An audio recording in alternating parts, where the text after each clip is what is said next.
जीवन के असली भय से मुक्त।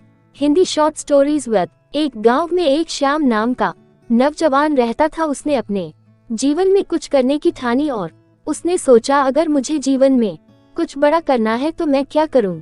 उसने सोचा, जीवन में अगर मैं किसी भी चीज से न डरने लगूं और जीवन में फेयरलेस हो जाऊं तो बात बन सकती है। और ऐसा सोचकर श्याम जंगलों में चला गया। श्याम ने जंगलों में जाकर सिद्धियां पानी शुरू की। श्याम ने जंगलों में निरंतर 10-12 सालों तक तपस्या की और श्याम को कुछ सिद्धियां प्राप्त हो गई। श्याम की सिद्धियां इतनी बढ़ चुकी थी कि श्याम अब किसी भी चीज से नहीं डरता था। वह जंगलों में निरंतर तपस्या करता रहता था। उस घने जंगल में आस पास के गांव के लोग जाने से भी डरते थे, क्योंकि वह जंगल खूंखार जंगली जानवरों से भरा पड़ा था। श्याम अपनी तपस्या में इतना लीन रहता था कि अगर उसके आसपास से जंगली जानवर भी चले जाए तो उसे फर्क नहीं पड़ता था।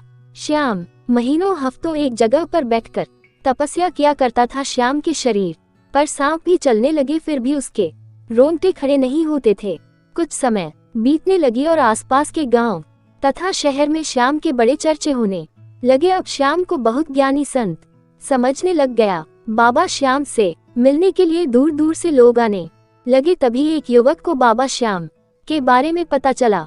उस युवक ने सोचा, मुझे इस महान संत बाबा श्याम के पास एक बार जरूर जाना चाहिए और जीवन में भय से मुक्त होने का पाठ सीखना चाहिए। वह युवक बाबा श्याम के पास चला गया और बाबा श्याम से वह युवक कहने लगा, मुझे जीवन में भय से मुक्ति चाहिए। मुझे आप अपनी शरण में ले लीजिए और मुझे ईश्वर को पाना है, इसलिए मुझे जीवन में भय से मुक्ति चाहिए। बाबा श्याम कहने लगे, तुम सही जगह पर आए हो। तुम्हें मैं ईश्वर को पाने का मार्ग बताऊंगा। ईश्वर को पाने के लिए मुझे भय से मुक्त होना पड़ेगा।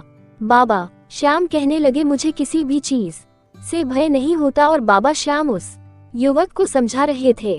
उसी दौरान एक शेर वहां पर आ गया और जोर से दहाड़ मारी। फिर भी बाबा श्याम को बिल्कुल भी फर्क नहीं पड़ा और उसके शरीर के एक बाल भी खड़े नहीं हुए। इधर युवक के पसीने छूटने लगे थे।